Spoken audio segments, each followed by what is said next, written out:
But who is this creature with terrible claws and terrible teeth in his terrible jaws? He has knobbly knees and turned out toes and a poisonous wart at the end of his nose. His eyes are orange, his tongue is black, he has purple prickles all over his back. Oh help! Oh no! It's a Gruffalo! Welcome artists to Art Project Hour and welcome back to my studio. Julia Donaldson and Axel Scheffler's modern day picture book classic, The Gruffalo, is beloved by children and adults alike. With all the animals pondering, what is a Gruffalo? When we first meet the Gruffalo, we might just call him a strange beast. But when you look closely, you can see that he's actually inspired by the amalgamation of several different animals all blended together.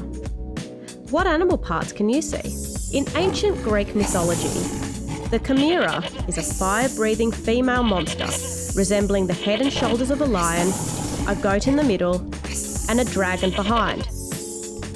In art, she is usually represented as a lion with a goat's head on her back and having a tail ending in the head of a snake. The word chimera is now also used broadly to describe a fantastical creature composed of different parts of animals, humans, insects, aquatic animals, reptiles, and even amphibians. The term is also used within the field of genetics, describing a single organism that's made of cells from two or more different individuals. Most countries and cultures in the world have myths and legends around their own version of a chimera or animal hybrid, which is often closely linked to religion, symbolism, and superstition.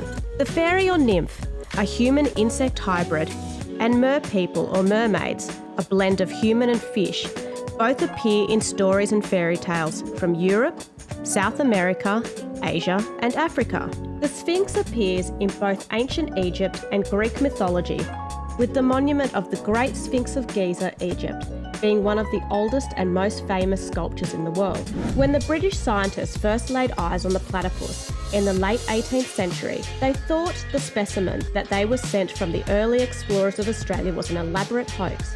What we now know as a monotreme, a subclass of egg-laying mammal, the creature these scientists saw before them had a beak perfectly resembling a duck and a body very similar to that of an otter or beaver.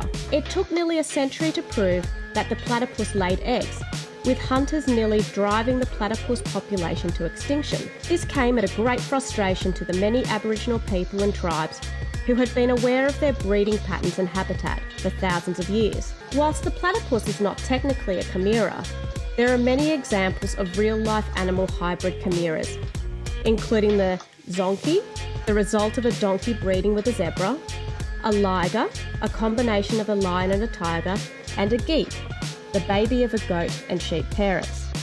The idea of a chimera is one which continues to mesmerise, fascinate and inspire, with fantasy versions appearing in movies, television shows, books, computer games, and even as the mascots of sporting teams. So for this week's task, I want you to create your very own chimera, the combination of two or more creatures, animals, or humans.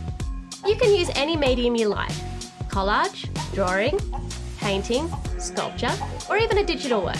Thank you so much for joining Caramel and I today for Art Project Hour Art Club. I can't wait to see what you create. Bye.